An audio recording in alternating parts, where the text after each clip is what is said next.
How bad is the knee injury to Javonte Williams? We're going to go over that and more of the Fantasy Football Show. It begins now. This is the Fantasy Football Show with your host, Smitty. Take a lap.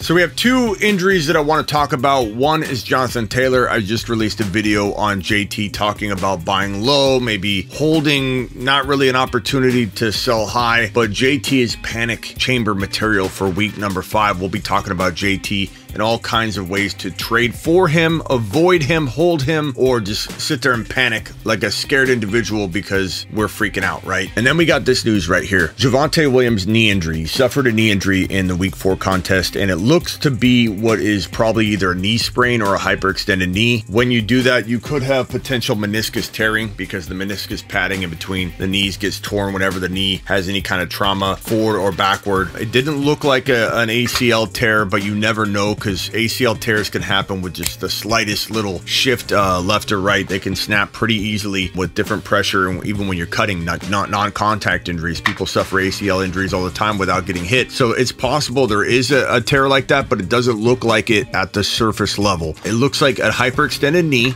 and if that's the case, he could be back in a week, or he could not even miss any time. At any kind of meniscus damage, he's probably out a few weeks, if not more. These things could take 4 to 6 weeks. They could take less time, more time. It just depends on the damage to the meniscus and the tear, the extent of the tear. And I don't know what kind of ligament damage he could have from a hyperextension. A hyperextension could, tear something or strain something. So knee strain typically comes with a hyperextension, or just some kind of like bone bruising, or a potential ACL. Like I said, could be in the cards, just not as likely based on the way that it looked when he suffered the injury. I don't know about bone bruise, similar to Zach Wilson. Remember when Zach Wilson's knee was hit from the side and you have that bone bruising? So you can see when I put the model there, when your knee goes this way, you're pinching that meniscus. You're also potentially creating a bone bruise here, which needs to heal. And if you don't heal that, you could have the integrity of the knees all jacked up. So similar, Javonte didn't get his knee hit, but Javonte, it looked like potentially his knee like almost went forward, and you could still create bone bruising from the two bones making impact, or just the impact of the hit. So either meniscus tear or just bone bruising, or who knows what it is. We're kind of guessing at this point. No one really knows. You can only look at the footage and say, how many ACL tears do you see from the clip that we have? Not a lot, but it happens. It happens. It can happen at any moment just by the sheer force of an NFL player cutting on their knee.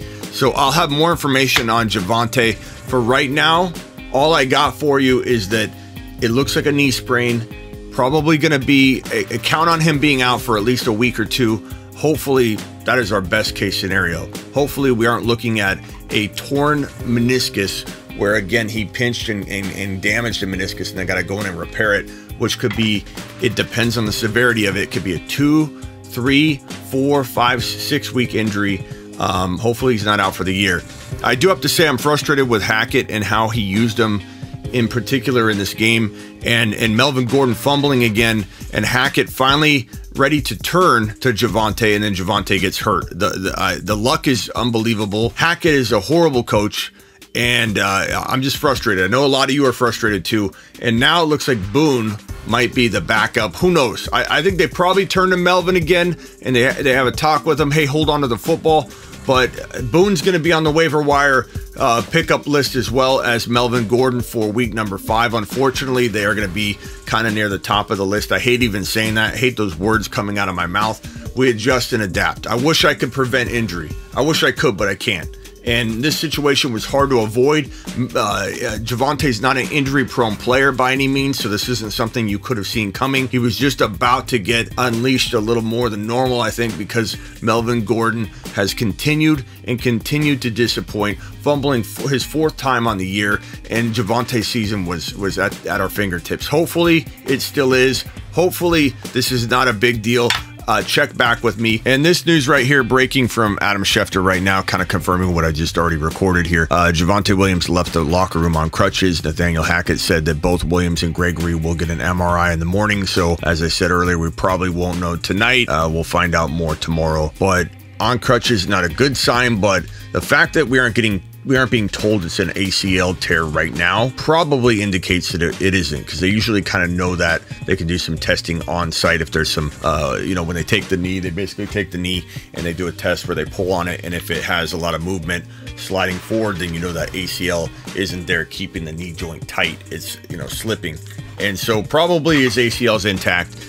Knee sprain, the question is going to probably be meniscus or bone bruising or whatever ended up happening when his knee bent forward like that.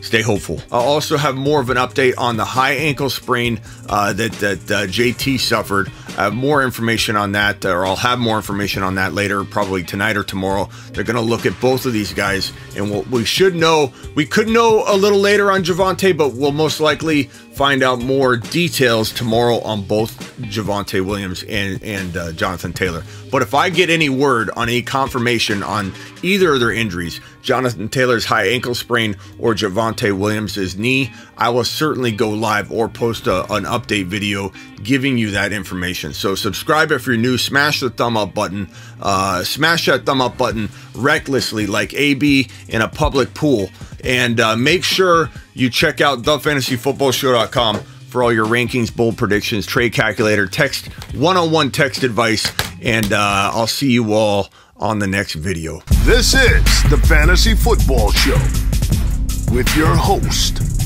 Smitty. Take a lap.